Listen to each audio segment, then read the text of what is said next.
Од улицата Коперникова во Драчево започнавме со големата екоакција за интензивно чистење на парковите и јавните зелени површини во Киселавода, сподели градоначалничката Бети Стаменковска-Трајковска.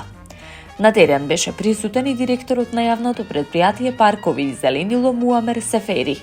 Активностите се реализираат согласно претходно договореното со јавното предпријатие Паркови и зеленило и ќе траат една седмица, доколку дозволат временските услови, истакна Стаменковска-Трајковска.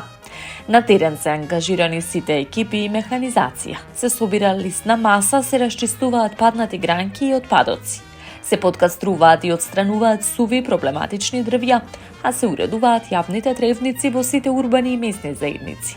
Информираат дека акцијата ќе продолжи на улиците Народни херои и Пушкинова. Порача дека ваквите теренски зафати ќе продолжат и во наредниот период. Ги повикува граѓаните со одговорно однесување да придонесат за заедничките простори.